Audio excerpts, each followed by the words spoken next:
papa. Dedi kani. My bought transfers me so I Monday be a bar. You rap Baba Sports Stadium. Yes. Na game a bar so no. Me said ya wo wani anko so no. Ya ye ho adwuma e wa edema ho. Enti on every Sunday you place men at the Baba Sports Stadium with cameras are ready to capture the wani emma so no. Yes. Enti ena Monday ye be bravo. Nice one. Echina Tuesday eden da kojachi update on King's project ebeba. These are things ya promise you for near chemobo. Sa bibia be ediama enti join here on Akoma 87 Ponan FM as I take you through the Baba Sports. Name of Zapanyi mamini kan emfan to just say Accra Hearts of Mama Stephen Amankona e page so. Meeting be course weekend. The Hearts of Folk hierarchy are settled on their marquee signing for 2025-2026 football season. And Stephen Amankona, me no ka say, wow. Talk about Fede. I'm at the green light.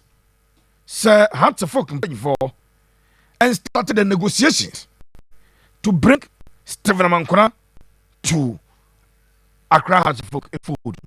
Wow. Stephen Amankona. So Hearts of Oak Amankona likely to be their first signing. Wow. Stephen Amankona likely so by Hearts of Oak first signing. Now, it cost a lot. In the last 2 seasons, Stephen Amankona had 31 goals in the Ghana Premier League. Last season was 16. Imagine the top scorer. Last season was 16. Wow. Or imagine the top scorer on the Gokin. This season Olidi was 15.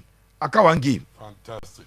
Amankona about 31 goals in the last 2 seasons. And Hearts of Folk are settled on Stephen Amankona as their first signing, their marquee signing for the 2025-2026 football season. Nice. Yeah, mami Hubert Gyau last season. Mwana mutatie transfers on Akoma no. Ya catch up say Kotoko no mo pe Hubert Gyau. Yeah. Asante Kotoko relationship with Brekum Chelsea na Japan e date back. Sa Kotoko a player afri Brekum Chelsea. Ete say akroma ehu akoko ba no. Ete say akanyu aye yukuni efa de no fa ne boom. Ofa wi ano de akere. Nice one. Omone Kotoko special relationship. So Kotoko a player e de free Brekum Chelsea. Omo mere dia nwanwa pa ye last 2 seasons. Brekum Chelsea eba pre-season Kumasi. Omo ya pre-season na Kotoko up in first season. Omo tum omo kalu tara ne anuan. Na Brekum Chelsea ton de Kotoko. Nice one. Last season, ye ball league ni wie no. Na Kotoko Brekum Chelsea no mo from left and right backs. The Patrick Kasi no left back at my Brekum Chelsea. Lodamo right back. Kotoko echo foul no problem. Wow. Opa ko chi opa ko si akwasi mo so. Se Kotoko fa play free Brekum Chelsea the only play. 87.9. Club back or break their players have for it. And so whatever it takes to bring Abrante a day Amankona. Hubert Gyau a central midfielder who sometimes ought to be creative from the central position. Matisse discussions as I say Kotoko e din komo e wa Abrante din e de Hubert Gyau and so and Kotoko person de Hubert Gyau e ba e be pm e wo na hwe so eno e transfers ni mienu am boss e de amount. Nice one. Afe o join Amidu uram e wo the Baba Yara Sports Stadium. 87.9 Kumasi. Abujapanyi. Yes sir. And na Kotoko e share 3 goals e wo Baba Yara Sports Stadium. You best start with the penalty decision last week Sabri. Now you discuss the offside caller. Referee Robert Mue. Ekwaji ewo Bibiani dance back. And we are going to discuss the penalty that was awarded to Asante Kotoko. And after the game, Mati Ibrahim Tanko anyas.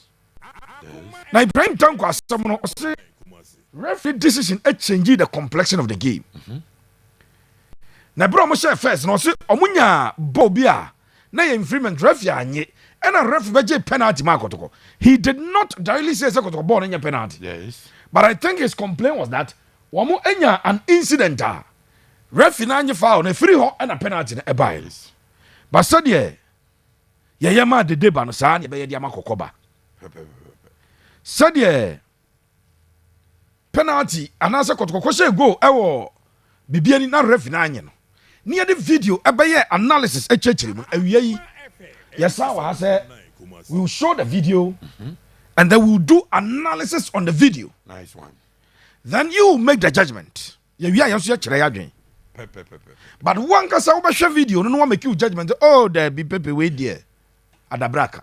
Oh, there be a no. So, oh, Johnny, ya baba say you wanna add the amount. Bra, Akoma 87.9 FM on Facebook. Na also join the show no. Share more bin shebi. For comments, bra. Transcending as Pepe and the videos and the pictures and analyze the situation. No nafi for judgment, bra. Opening Kajagum. Abushame da say, enti abranche we now know the questions be a breme. Stanley, Adanji Befi, most was so Ediaba. Stanley, I'll work on it for you. Okay. I'll see where is Salim Adams. I didn't hear anything about Poli. I'm not feeling well, so pray for me. I'm home.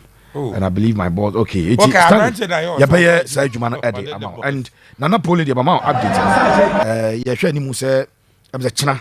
You better court to be into. We'll go to court again, and the update will be from there. Salim Adams update na ebeba. Abujapani. Yes sir. Obian Johnny Awakoma 87.9 FM. Say oh access to Facebook nkwadia. Ubetimi a join here.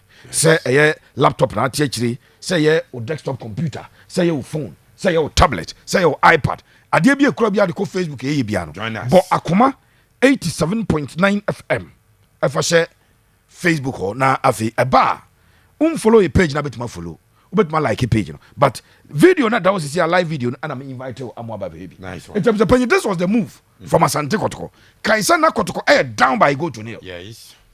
So you look at the referee's position. The referee was well positioned in this particular very close instance. to the action spot. Well positioned.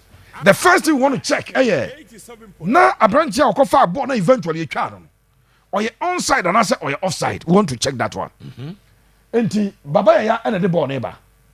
Abet Amwa and a copy ball. Check the back line of Midema and you see the Rasta head Nuruddin. One Ewo abetamwa echi. Exactly. So progress it kakrakra. Now, nice Kabiru yanko eti ma born enkodi abranje no. This was the incident. Ya yine fast. O de san repeat fast ni mienu. Afi ye ba be chene kakrakra.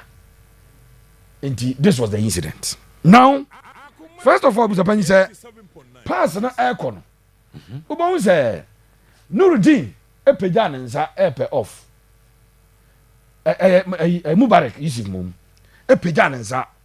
Echo shares Abia. A branch and I offside. Yes. So our first job here this afternoon is to establish whether he was onside or offside. Okay. So Kabiru Brechinian Kranka. At here for Johnny Wakoma 87 FM. Exercise near Nobatias Yipa. So let's proceed. So Abzapani, look at the run of Abet Amwa. Any the left back, the right back of Mijema. Yes. At this point in time, from this angle, there's no offside, and at this point, Bono Baba ya Bodada Echo. Eti Baba tried the Bono through the legs of Nuruddin. Yeah. Wabobona Bono Echo Dada, and you can see that Albert and Nine branch and Nine plus the left back and the Sulemana. Yes. Was a Munano. A line with the answer Abbott offside. Yeah. My boy, now you're checking offside, you know, and I am establishing that there was no offside. Per the Mimi, and the Mashi. Yeah, Baba has the call to give the penalty. So at the same, the call to give the penalty. So now Abbott Amwa is on the ball. On that still, Mediama plays me no pay your monza. Yes. The whole referee in chain. Now no crab. Who's a Ghana? No, there is a principle, sir. your referees no any lines we must say true pass be offside and no another person eba me was tell you say pepe your league here boy you about true pass and no assistant referee na assistant line one ya be ni ma me wade okwa no akokam wo mo bobo no o dia mi ka o retreat ba no o pega flag ni kura no dey ba o and no as no be your baba e tell me this is it now Albert Amo controls the ball and has a clear sight at goal only goalkeeper na be 1v1 Kabiru yanko ena player no yes adi na nra angle bi nka ya deceive me say abranche the clear ball on so show this angle be banyi hweniye pa wan hwe yi abeka say me diema player no clear ball no what the angle we yi pa it looks like the media man player touch a ball na and we wanted to be sure here Kabiru a video we want you pa. We wanted to be sure say or touch a ball and I say one touch a ball. Okay. Now let it flow now. Ubo is Japan. Manenko. Yes, uncle. Abraham General did not get a touch of the ball or touch the leg of Albert Amoa. So and Albert Amoa had the ball. Albert Amoa was just about shooting. Yes. Or no any ball not control ball ni. It's a obvious goal scoring opportunity. And Abranche ne left leg no. I got car Albert Amoa left leg. And Albert a tall form. So or sign so a soon mu on chi. Apart from the 9 on the 9 the initial them guys I touch a ball. But o share angle ni yabo say the 9 untouchable rather. Or touch Albert Amoa 9 and was so ne chi. Yeah. And a referee rightly appointed to on hard. To say o can nine ball ho sa. Yeah, not mean what the players are looking for. So when you do this, and the moment the referee a ball whistle, Ghanaian players and I say you educate your baby. Went to Africa first and canina na born my TV any video piano. Will be maso. Referee ball whistle no. Felix Che goalkeeper Felix Che. And Prince. My video no enya kitwa kakra na fi. Said be ya. Who run na make no mo dey call referee so. The moment the referee ball is in the bench, Felix Jane and the ball is in your head. Felix Jane, why was it 32? And one way I near Dicamama yellow. This, in our opinion, was a penalty. Who have you with me at the opinion at the Abba? Now, there is something that I've noticed about Akwadana and at the Pitamidu Aqua. Makase coaches. The entire for coaches at Jumana say you help develop Nkwadano. Sure. Nana me catch us still Ghana has will be ni coach didn't come about $4,000. Me tell me just say nim the entire mon 18 didn't come draw. So we can get $4,000 Hey. Well, I'm Japan. Yes, sir. Pitami Duakwa in the Ghana Premier League. There is no winger or a daring a Pitami Duakwa in the Ghana Premier League. And let me explain. Yes, you will be a daring or pick a ball. Now, or bow so direct, or jibble not the bow so direct. I'm saying Peter Hotel Prano. Or Mukanapa. Why we embarrassed you? Did you say okay to or the ball bow so direct? Sadiano, Sana, a bonoball, Basona for Aquadai. Lami, who's what jibble not the Bobby Ujano. Yeah. 2 seasons ago, 3 seasons ago, Vinny Jeboa. Yeah, Vinny. Or Chimpa Baby Ujana or Bobonaba. Because Obedru in China say, or you su a flip over said a quabeco, as what you or as what my pass Obama. Sabo only be a pitabi to Aqua Ebo. Now, Japan. Yes, sir. Aquadani, yes, sir, coaches, a policy, I dare many prosper, a kaya, say, as a mecha, at the Chile coach at the Caribzito. Yes, he as a player ought to improve on his finishing. Okay. But it is coach's responsibility to also add something to the boy. Okay, Vinny Bar, Madrid Vovron. What we cheer no anybody in our line. Tris, no, I tried. But with time, he became a player and end product as he said, oh, yeah, assist. And that's what Bobo National improve. Now, young screen, so now, young action. Kabiru, Kabiru, what do you? Very important. Pitami do akwa any crab on. Yes. Na Kabiru nam gaza obebiem kakra za de wo ye ni ya concentrate here. Na bia de ni na yenko ye ni. Oshe Amidu Akwa, look at his run. At this point in time, onim say based on run no yeah na okura ball no chair no. A place Hubert Amoa offside. A place Kotoko player no far right on. Yes. Left on offside. So he ought to go for goal. Yeah. And I can be right here, but you look at his shooting because ball we could di Hubert Amoa offside. E could di soro a offside. Who player no gina oni. But na your gabo acha be mo. E could di wisdom pass you offside. So she goalkeeper no position we pie kakra. Yes. Ade we na buzabanyi anya ye won natural goal scorers o. But this young boy essence was 20 years here ade bibi kan the game no. What did he do?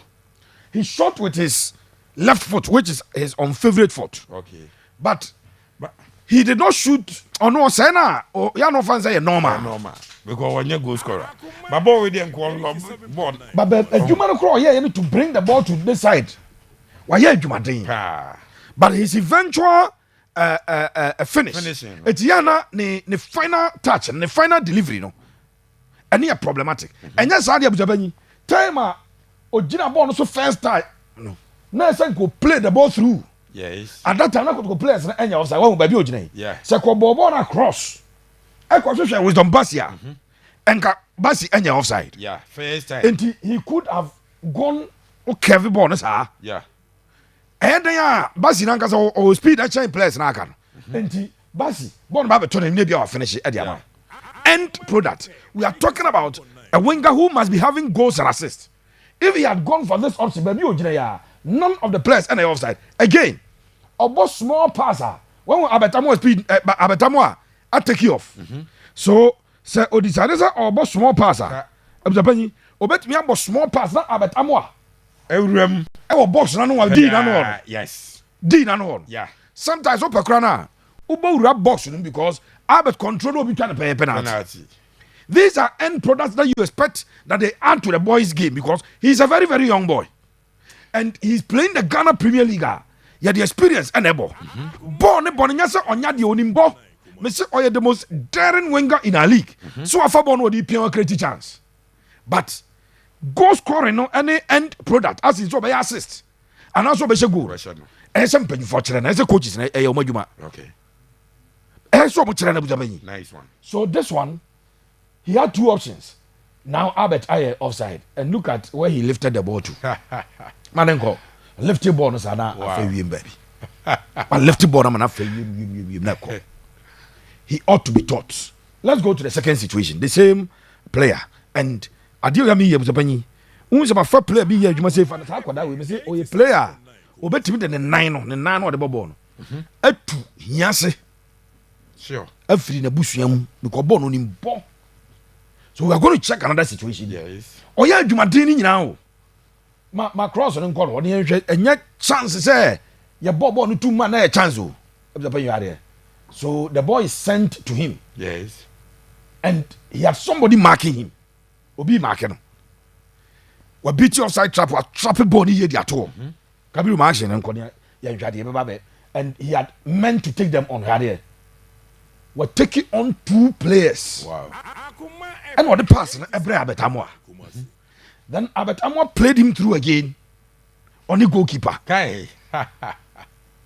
Ne thinking is was saying I am ofilisa nya because ne ball no boy as when you go effort we one credit goalkeeper na. No. Very poor delivery. Okay. Goalkeeper yeah but a poor delivery. You have Shango no. Debbie. Because of a hobby. Brakuma 87.9 FM na be yard mame. Goalkeeper na yard there. And now Brighton na mobile. So we have instances where goalkeeper be jumping what tip it is that no ai camera here be. Yeah. Your instances are and now ball Emmanuel Kobe. He moved a step. No sense stupid ball no. Yeah. I know the credit my goalkeeper. In this instance, I was Amidu Peter Amidu Akwa. See, when the ball was sent to him, look at the control. Then he took on the first player, second player, the ball through Amidu. And on the bottom, the bottom. Wow. This one, he ought to score. Well, 1-2. 1-2. end product. Wow. Finishing. Final delivery. The coaches must work on this ball. Sure. Unim. Sir, Peter Amidu akwa on your numbers I can game no say. Ebia ya boss season ewie. Peter Amidu akwa. Ekura goals involvement, goals and assists across double figures are. Ni age na kwada we so de come European countries ne say o akwada and ni profile so obo Kotoko obo top club and ni age ne ye so ubetim di akwada na Europe direct. Sure. And akwada me say broni nya de kire na de 2 years kan wa buzabanyi. For him to get the confidence to trap this ball, move the ball or bobon through the two players, no defenders, medium players, and he gave an incisive pass. And he did everything correct until the return pass came to him. Wow. And Abatama so there's a return pass not on your offside. Yeah. Amidu Akwa was not in an offside position when the return pass came. And he ought to finish from here.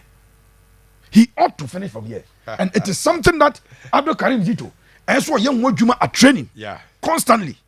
Or young Wojuma. At the blind side of Obiano, na yes videos we because maybe you were enjoying the game. Who should goes na buy na abetamu ahwiri pan no apema hye na we pan no ahye mediama goals o mo hye ni nyina ye buzabani goals a o mo build a pass sa no mo the ball akoto trem. So just maybe I don't know interest wa o hwe. But when we go to the stadium we go and capture what ebia wa adwene maso and na your cameras no esi akwada ne din di Peter Amidu akwaso that he is one of the most daring wingers in our league, but the end product, the finishing, final delivery, it has been a problem since the start of the season.